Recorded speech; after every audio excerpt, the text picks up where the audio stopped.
কয়েকদিন আগে আমরা Samsung Galaxy S9 tab online থেকে অর্ডার করি, যেটার অ্যাকচুয়াল প্রাইস ছিল ৮০,০০০ টাকা। কিন্তু যখন এটা আমরা অর্ডার করি আমাদের একটা ভুল হয়ে যায়, আমরা মোবাইল নাম্বারটা ভুল দিয়ে ফেলি। সেই কারণে যখন কোরিয়ারওয়ালা এটা ডেলিভারি করতে আসে তখন ও আমাদের বলে যে তোমরা হয়তো মোবাইল নাম্বারটা ভুল দিয়ে ফেলেছো, সেই কারণে আমি তোমাদের মোবাইলে পাচ্ছি না, আর ওটিপি না দিলে আমি এটা ডেলিভারি করতে পারবো না, আমাদের নিয়ম নেই। আমরা তখন রিকোয়েস্ট করলাম, তখন ও বললো যে আমি কিছু করতে পারবো না, তোমরা স্যামসাং এর অফিসে ফোন করো, ওদের সঙ্গে কথা বলো, ওরা যদি মোবাইল নাম্বারটা চেঞ্জ করে দেয় আর তোমরা যদি ওটিপি দিতে পারো তাহলে আমি এটা ডেলিভারি করতে পারবো। ঠিক আছে, তো আমরা রিকোয়েস্ট করলাম এটা কিছুদিন রেখে দিতে।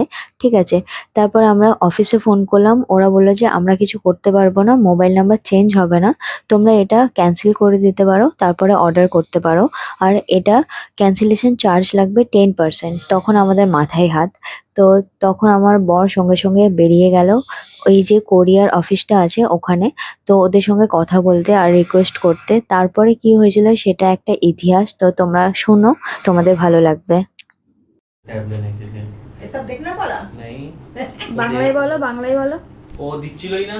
তারপরে তারপরে কি হলো, আমি ওর কাছে গেলাম, হ্যাঁ मैं भैया टैब आया है, ऐसी ऐसी बात है, नंबर गलत डल गया था, हाँ। 8685 की जगह 8686 डल गया था। হ্যাঁ तो बोलते भैया ओटीपी तो मैंडेटरी है, उसके बिना तो नहीं होगा। হুম सैमसंग वालों ने मना कर दिया, হুম মানে বারণ করে দিয়েছে স্যামসাং ওয়ালারাও হুম। কি আমরাও আমাদের এন্ড থেকে কিছু করতে পারবো না, হুম ট্যাবটা ফেরত যাবে, হ্যাঁ আর ক্যান্সেলেশন চার্জ যা লাগবে লাগবে, হ্যাঁ। আর 10% এর মতন ক্যান্সেলেশন চার্জ লাগবে প্রাইজের, মানে মানে ৩০০০ টাকা। ৩,১০০ টাকা লাগবে। ওরে বাবা। হ্যাঁ, এই তো লস হয়ে যাবে অনেক। তাই তো তারপরে কি করলাম, নাম্বারটাই ডায়াল করলাম, যেই নাম্বার ভুল লেগে গেছিল, দেখি কারণ না আনঅ্যাভেলেবল দেখাচ্ছে, আমি তাহলে সালা নাম্বারই কিনে নেবো।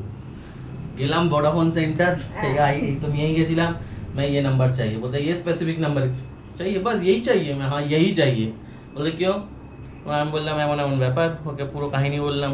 তারপরে ও বলছে চেক कर दिया, मैं চেক করলো পেয়ে গেছে, বলতে পোস্টপেডে আছে, বলছে হ্যাঁ ঠিক আছে, বলে लेकिन इसका प्राइस ज्यादा होगा, मैं जितना भी प्राइस होगा कोई बात नहीं, কত প্রাইস হোক কোনো ব্যাপার না, কিতনা বলছে প্রাইস? 590 টাকা, শুধু সিমের দাম।